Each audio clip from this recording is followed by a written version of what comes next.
Le 25 juin, le porte-conteneur MV Ever Lovely, immatriculé à Singapour et exploité par Evergreen, battant pavillon taïwanais, naviguait sur la route sud recommandée dans le détroit d'Ormuz à environ 7,5 milles nautiques, soit environ 14 km au sud-est du port de Date, sur la côte d'Oman.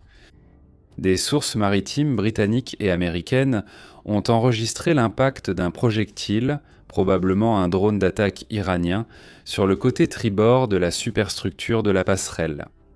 Il n'y a eu aucun blessé, aucune fuite de carburant, ni de dommages empêchant la navigation. Le navire a ensuite poursuivi son voyage jusqu'à une zone sûre. Il ne s'agissait pas seulement d'une attaque isolée contre un navire commercial. L'attaque a eu lieu directement, à l'intérieur des eaux territoriales souveraines d'Oman. Conformément à la Convention des Nations Unies sur le droit de la mer, les eaux territoriales, jusqu'à 22 km des côtes d'un pays, font partie intégrante du territoire de l'État côtier.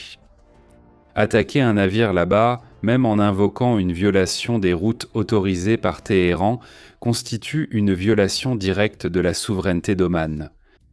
Le pays haut, neutre et médiateur traditionnel dans la région avait participé à des efforts coordonnés avec l'Organisation maritime internationale pour créer des couloirs d'évacuation sécurisés après des mois de conflit. L'incident a sapé ces efforts, a forcé la suspension du programme d'évacuation humanitaire et a remis en question le respect international des frontières maritimes d'un État souverain. L'Iran a justifié l'action, affirmant que l'Ever Lovely suivait une route non approuvée par sa nouvelle autorité du détroit du Golfe Persique, créée pour contrôler la navigation régionale. Quelques heures plus tôt, Téhéran avait déjà émis des avertissements selon lesquels les navires, en dehors des routes désignées par ses soins, ne se verraient pas garantir le passage. Pour l'Iran, le détroit d'Ormuz est une zone sous influence directe. Selon la communauté internationale et Oman, ce sont des eaux internationales ou d'un pays tiers, régies par la liberté de navigation. La réponse américaine ne s'est pas fait attendre. Le commandement central américain a mené des frappes contre une dizaine de cibles militaires iraniennes près du détroit d'Ormuz, y compris des dépôts de missiles et de drones, des systèmes de communication et des zones de défense aérienne. L'opération a été décrite comme une réponse puissante à l'agression contre le trafic commercial, à la libre navigation. Quelques jours plus tard, un nouvel incident impliquant le pétrolier panaméen, le MT Kiko, a entraîné comercial, a livre navegação. Une nouvelle série de frappes américaines. L'Iran a alors riposté avec beaucoup de force. La garde révolutionnaire a lancé des missiles balistiques et des drones contre 8 zones clés d'infrastructures américaines dans la région du Golfe Persique. Parmi les cibles mentionnées figurent la base aérienne d'Ali al-Salem, au Koweït, et le siège de la 5e flotte navale américaine dans le port de Salman, à Bahreïn. Des sources iraniennes ont affirmé que les cibles ont été détruites. Les autorités américaines ont signalé l'activation des défenses aériennes dans les pays hôtes, mais ont minimisé les dégâts importants et n'ont pas confirmé de pertes significatives parmi les militaires américains. Le Koweït et Bahreïn ont émis des alertes de sécurité à la population, et il n'y a eu ni blessés ni morts. Si vous souhaitez accéder à des analyses monde complètes avec des contenus exclusifs qui ne sont pas rendus publics ici sur la chaîne, devenez membre exclusif pour seulement 7 réés et 90 centimes, soit 7,99 réés par mois.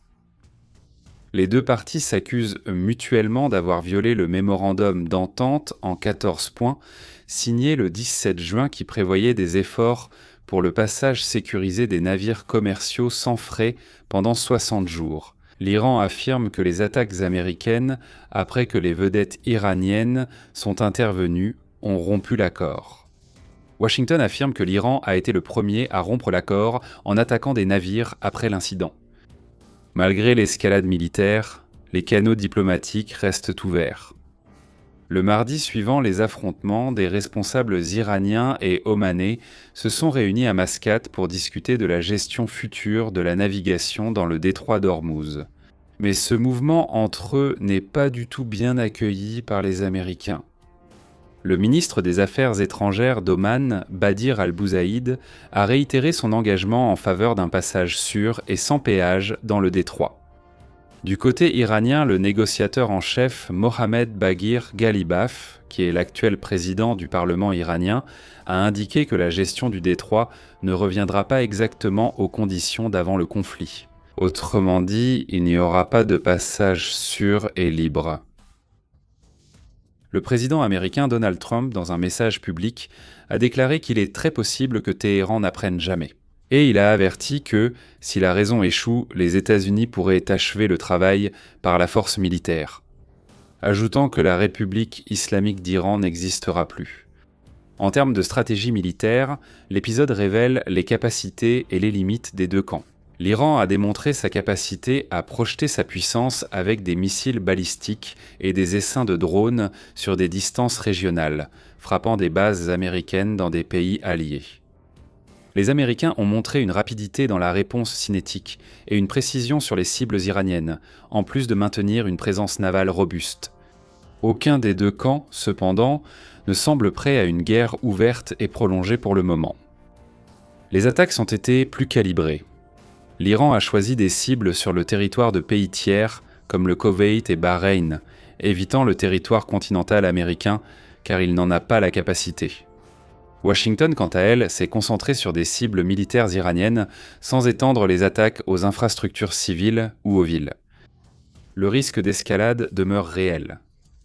Une erreur de calcul, une nouvelle violation de trajectoire ou un incident impliquant des navires battant pavillon neutre pourrait déclencher une spirale plus grave. Voici des exemples d'attaques.